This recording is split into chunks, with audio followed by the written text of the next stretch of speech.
Hmm.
Hmm.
अपने ही चंचल मन को अपने ही बस में करके एकाग्रता, स्थिरता एवं स्वयं अपने आप में शांति का अनुभव करने के बाद स्वयं मैं कौन हूँ की खोज करते करते आज 1203 दिन हो गए। तारीख 22 फरवरी सन 2025, दिन शनिवार, प्रातःकाल का समय।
कल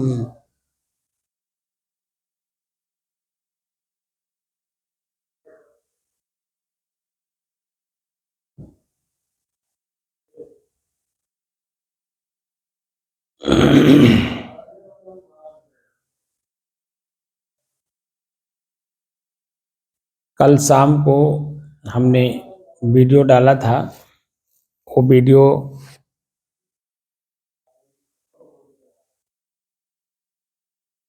उस वीडियो में हम एक वाक्य नहीं बोले थे।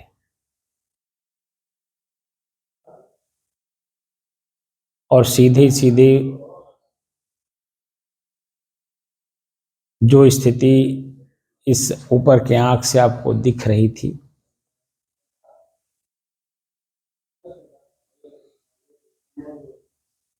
भीतर की स्थिति कैसी हो रही थी, ये ऊपर की आंख क्या जाने। क्योंकि अगर ऊपर की आंख जानने की शक्ति रखती कि मैं कौन हूं, तो इसे बंद करने की जरूरत नहीं था।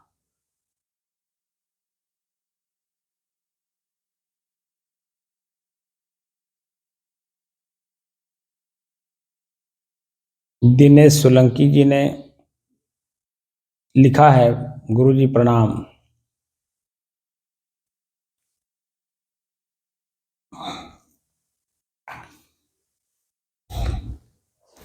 आज का वीडियो में तो समाधि लग गई, कुछ भी बोले नहीं। आगे जो महत्वपूर्ण शब्द उन्होंने लिखा, खराटे की आवाज सुनाई देती है।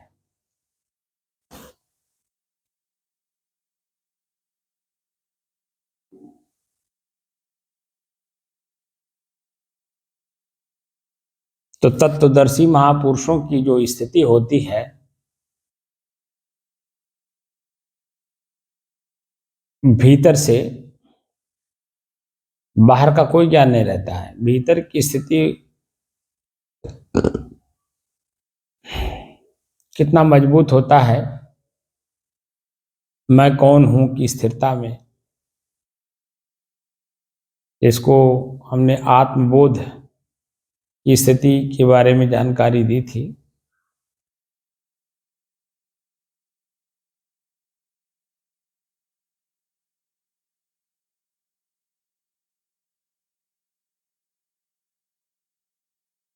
महापुरुष कहते हैं, गीता हमारा सर्वमान्य ग्रंथ है।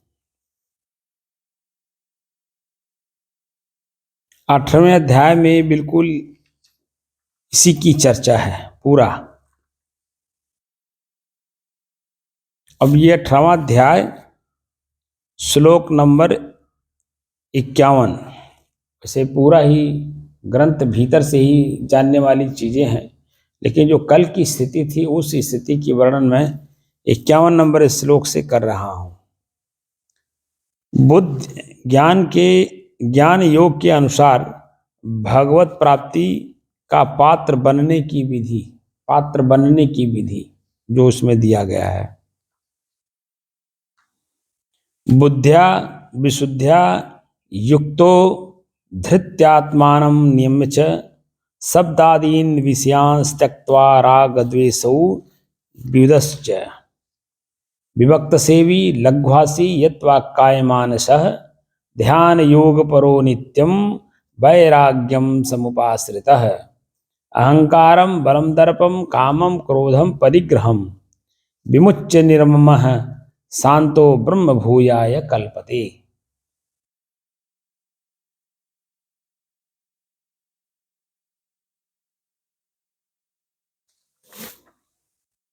ये गीता है, पढ़ लीजिए। श्रीमद् भगवद गीता पदच्छेद अन्वय।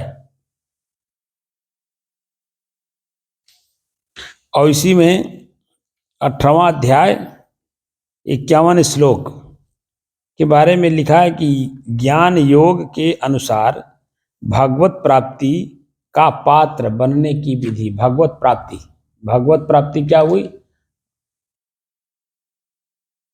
स्वयं तत्वदर्शी महापुरुष बनने की जो विधि है, भगवत प्राप्ति मतलब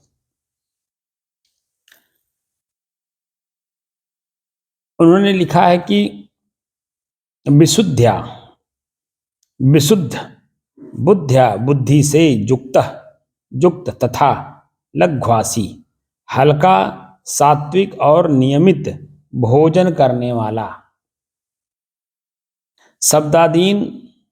शब्दादि विषयान विषयों का त्यक्त्वा त्याग करके विभक्त सेवी एकांत और शुद्ध देश का सेवन करने वाला धृत्या सात्विक धारण शक्ति के द्वारा आत्मानम अंतःकरण और इंद्रियों का नियम्य संयम करके यत्वाक्काय मानस मन वाणी और शरीर को वश में कर लेने वाला राग द्वेष को व्युदस्य सर्वथा नष्ट करके वैराग्यम भली भांति दृढ़ वैराग्य का समुपाश्रित आश्रय लेने वाला च तथा अहंकारम अहंकार बलम बल दर्पम घमंड कामम काम क्रोधम क्रोध च और परिग्रहम परिग्रह का विमुच्य त्याग करके नित्यम ध्यान योग पर निर्मम निरंतर ध्यान योग के परायण रहने वाला ममता रहित और शांत ब्रह्म भूयाय कल्पते शांति युक्त पुरुष ब्रह्म भूयाय सच्चिदानंद घन सतचित आनंद और घन घन माने बहुत सारा ढेरी सच्चिदानंद घन ब्रह्म में अभिन्न भाव से स्थित होने का पात्र होता है तो पात्र होता है वही स्थिति मैंने कल आपको दिखाई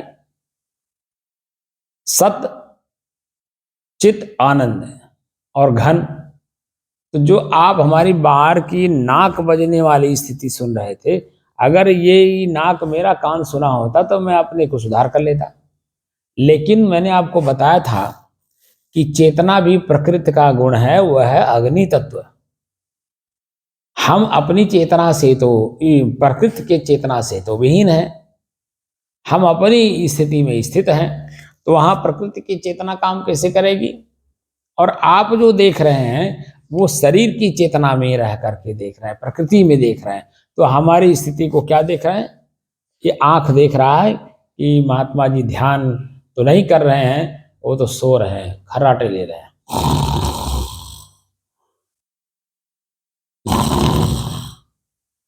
आपको ऐसा समझ में आ रहा है लेकिन जब इस शरीर और शरीर को चलाने वाला जब दो का आभास आपस में आप भीतर से कर लेंगे तो जो मूल तत्व है आत्मबोध की उस स्थिति में चले जाने के बाद ना ये आंख देखती है ना कान सुनता है ना जीभ बोलती है ना स्वाद लेता है ना पैर चलता है ना हाथ हिलता है वहां अपनी खुद की स्थिति रहती है और शरीर की स्थिति तो हम इस आंख से देख रहे हैं तो इस आंख से देखने का मतलब क्या हुआ हम अभी प्रकृति की चेतना में हैं प्रकृति की चेतना से ऊपर नहीं उठ पाए और अभी जो गीता का 51वां श्लोक 51 52 53 3 श्लोक का वर्णन हमने किया है हाँ 53 तक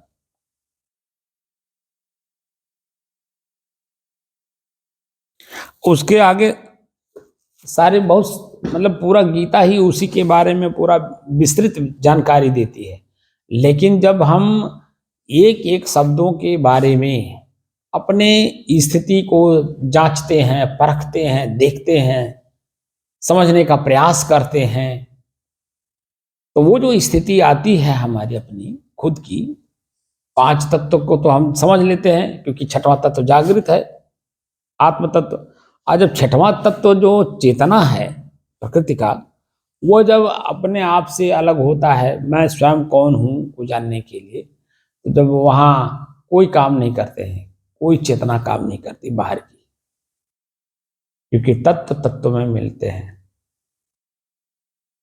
यह आँख दूसरे तत्वों को मिलता हुआ देख लेता है लेकिन जो मूल तत्व, जैसे हवा मूल तत्व है, दिखाई कहाँ देता है? जब हवा इस आंख से हम नहीं देख सकते, महसूस कर सकते हैं, देख नहीं सकते, तो महसूस होने वाली चीज इस आंख से दिखाई कैसे देगा? जो मैं कल शाम को आप लोगों को दिखाया, वह महसूस होने वाली स्थिति थी, देखने वाली स्थिति नहीं बाहर से, तो उसे हम देख सकें। इसलिए इसको अभ्यास करिए। जितना ही भीतर से शांत रहने की अभ्यास करेंगे, तो आपके सारे मनोवृत्तियां अपने आप उसमें लीन हो जाएंगी। आपको कुछ भी, किसी भी प्रकार का जानकारी बाहर से नहीं रहेगा। वहां सिर्फ एक अपनी खुद की स्थिति रहती है। इसीलिए मैंने आत्मज्ञान और आत्मबोध की और आत्मशुद्धि में मैंने बताया कि विवेक, वैराग्य और तितिक्षा, ये 3 का पहले पालन करिए। आपने पालन किया? हमारे वीडियो सुन करके खाली आप उस चीज को जानना चाह रहे हैं जो अनुभूत की चीज है, तो अनुभूत की चीज बाहर से नहीं जाना जा सकता, वह भीतर से जाना जाता है। जब ये शरीर की सारी क्रियाओं को रोका जाता है, तब तो आत्मशुद्धि में 3 चीज और आत्मज्ञान, पूरा गीता पढ़िए तो आत्म माने स्व का ज्ञान हो जाता है। लेकिन आत्मबोध के लिए सबका परित्याग करना पड़ता है। देखते हुए, जानते हुए, समझते हुए, धीरे धीरे उनका परित्याग करते हुए ऊपर उठना होता है। और वो जो कल की स्थिति आपने देखी, वो उसी का परिणाम है 1202 दिन का। और जब 1202 दिन से लगातार उसी कार्य को किया जा रहा है, आप लोग तो सुबह शाम की बात करते होंगे, 2-2 घंटे की। हम लोगों की स्थिति ऐसी है कि हम लोगों को 1 मिनट के लिए भी अगर हम मन को छोड़ दें, आंख को बाहर देखने में लगा दें, कान से बाहर के शब्दों को सुनने में लगा दें, जीभ से बार बार बोलें या स्वाद लें, पैर को चलने में लगा दें, हाथ से कुछ करने लगे, तो हमारी जो स्थिति कल की आपने देखी, वो स्थिति नहीं बन पाएगी। उसके लिए पूर्ण समर्पित होना पड़ता है। और संयोग से संतों के सानिध्य में आने के पहले पूर्ण समर्पित होना पड़ा था। पूर्ण समर्पित। 1 दिन का भी मैंने घर से लेकर के संत समाज में नहीं आया था। 1 दिन का जो शरीर पे वस्त्र था वो भी उतरवा दिया गया। और किन किन परिस्थितियों में संतों के सानिध्य में रह करके मैंने इसका अभ्यास किया, क्या उसका अभ्यास आपने किया? आपको तो खाली तत्काल दिख रहा है कि ये तो खराटे ले रहे हैं। आपने लिख दिया, खराटे शब्द का प्रयोग कर दिया। जो आप भौतिक स्थिति को देखते हो उसमें आपने बोल दिया। साधना की पद्धति से उस लेवल पे आप नहीं आए। आप खुद करते तो आपकी स्थिति वैसी होती जैसी मेरी थी। आपने तो अभ्यास किया नहीं। जब अभ्यास किए नहीं, तो जो व्यक्ति अभ्यास नहीं करता है और वो भौतिक जीवन में ही किसी चीज को अगर पाने के लिए वह कर्तव्य नहीं करता है, तो कैसे प्राप्त कर लेगा? ये तो भीतर की चीज है, स्वयं मैं कौन हूं। और स्वयं मैं कौन हूं को जानने के लिए एक एक शब्दों का, एक एक इंद्रियों के विषयों का परित्याग कराते हुए, आंख रूप और मैं, कान शब्द और मैं, जीभ स्वाद और मैं, लिंग स्पर्श और मैं, तो अब कितनी चीजों का परित्याग जानते हुए, देखते हुए, समझते हुए करना पड़ता है। उन चीजों का परित्याग आपने नहीं किया। आत्मबोध जो हमने लिखा था, एक बार पुनः बता दे रहा हूं, उसको जरा आत्मबोध की स्थिति की जो स्थिति वर्णन होती है वो मैं कह तो चुका हूं, लेकिन दोबारा फिर भी बता देता हूं। सामान्यतः एक समझे जाने वाले आत्मज्ञान और आत्मबोध में बहुत अंतर है। बौद्धिक दक्षता से बाह्य जानकारियों का संग्रहण ज्ञान कहलाता है, जबकि बोध आत्मस्फूर्त ज्ञान का पवित्रतम रूप है। इसमें सांसारिक प्रपंच का स्पर्श भी नहीं होता, जो चिंतन, वाणी एवं कर्म सभी को पवित्र कर परम आनंद की प्राप्ति कराता है। संसार में ज्ञान का दुरुपयोग तो देखा जाता है, पर बोध केवल मंगलकारी होता है। अतएव ज्ञान तब तक सार्थक नहीं होता जब तक बोध का विषय न बने। यद्यपि ज्ञान और बोध दोनों बुद्धिलब्ध हैं, किंतु सांसारिक माया के वशीभूत होकर स्वार्थ एवं लोभ से प्रेरित बुद्धि आत्मबोध नहीं करा पाती। हालांकि माया का आवरण हटने से समत्व बुद्धि से अर्जित ज्ञान बोध को प्राप्त कर लेता है। इसीलिए आत्मबोध को जागरण काल कहा जाता है। राजकुमार सिद्धार्थ को जन्म से ही जगत की वास्तविकता का बोध था। उसकी पुष्टि के लिए उन्होंने गृह त्याग दिया। मानव मात्र की दुख निवृत्ति हेतु उनका संकल्प और अधिक दृढ़ हो गया, जो आत्मबोध का परिणाम था। आत्मा सबसे बड़ा शिक्षक है। स्वामी विवेकानंद का यह कथन आत्मबोध का मर्म उजागर करता है। उससे प्राप्त ज्ञान आत्मबोध का ही उदाहरण है। विकार शून्य होने से उसमें बाह्य एवं आंतरिक भेद नहीं होते। आदि शंकराचार्य जी का आत्मबोध तो इतना प्रबल था कि प्रथम दर्शन में ही वह गुरु के समक्ष अपने परिचय में कहते हैं, गुरुदेव, मैं मन, बुद्धि, अहंकार, चित्त और प्राण नहीं हूँ, शरीर का संचालक इंद्रिय समूह भी नहीं हूँ, राग द्वेष जाति भेद से मेरा कोई संबंध नहीं, मैं बंधन भी नहीं और मैं मुक्त भी नहीं।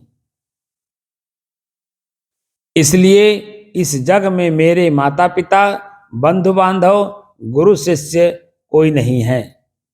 मैं निर्विकल्प, निराकार, सर्वव्यापी, सत चित एवं आनंद स्वरूप साक्षात शिव हूँ। वस्तुतः आत्मबोध परमात्म तत्व की मंगल ध्वनि होती है, जो भेद बुद्धि को समाप्त कर जगत में समत्व भाव का विस्तार करती है। अब जो स्थिति खुद की बन रही है, वहां मन, चित्त, बुद्धि, वाणी ये सब नहीं पहुंच सकते, कुछ भी नहीं वहां पहुंच सकते। इसलिए जो स्थितियां धीरे धीरे जानकारी में आती हैं, जानकारी करने के बाद सद्गुरु कबीर का वाक्य है, समझ बूझ जड़ हो रहे। सब कुछ समझिए, बूझिए, जानकारी में रखिए, लेकिन जड़ हो जाइए। जड़ मतलब मैं कुछ नहीं जानता। समझ बूझ जड़ हो रहे और कह रहे हैं बल तज निर्बल होए। किसी भी प्रकार का बल अगर आपके पास है, उस बल से अपने आप को निर्बल समझिए। बल तज निर्बल होए, त्याग दीजिए उस बल को, निर्बल हो जाइए। कहीं कबीर ता संत का, पला न पकड़े कोई। यह उन साधकों के लिए है जो वास्तव में मैं स्वयं कौन हूँ को जानने के लिए तत्पर हैं और उसी दिशा में कार्य कर रहे हैं। किसी भी प्रकार का बल, शक्ति, जो कुछ भी है वह प्रकृति का है, उसे पकड़ के क्या करोगे? और उसमें क्षण क्षण परिवर्तन है। इसलिए परिवर्तन की चीजों को परिवर्तित होने दीजिए। आप स्वयं जो अपरिवर्तनीय वस्तु हैं, उस अपने अपरिवर्तनीय वस्तु में स्थित होने का अभ्यास करिए, ताकि ये जो मानव जीवन का समय है बहुत ही कीमती है। इसका कीमत इसकी कीमत का आकलन करना बहुत मुश्किल काम है, बहुत मुश्किल काम है। इसलिए संतों के सानिध्य में जाकर के धीरे धीरे एक एक अपने ही शरीर के अंगों के विषय में जानकारी प्राप्त करिए और धीरे धीरे इनसे ऊपर उठिए और मैं स्वयं कौन हूँ को जानकर एकदम तृप्त हो जाइए। संसार अथाह समुद्र की तरह है, इसको पार पाना मुश्किल है, लेकिन अपने को पार पाना मुश्किल नहीं है। एकदम सामान्य अवस्था में आप प्राप्त कर सकते हैं। आपको कोई पहाड़ चढ़ने की जरूरत नहीं, परंतु अपने जो बनाए हुए कर्म संस्कार हैं उन्हें कैसे परित्याग किया जाए, संतों से जा कर के सीखिए, देखिए, जानिए, समझिए और परित्याग करके जो स्थिति कल शाम की बनी थी हमारी, वह स्थिति प्रतिदिन आपके जीवन में आता है, लेकिन आप उसे समझ नहीं पाते हो कि वही स्थिति मेरी अपनी खुद की है। उसे हम देखकर, जानकर, समझ करके प्राप्त करें, ताकि मैं अपने आप को जान सकूं कि मैं कौन हूं।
Mm.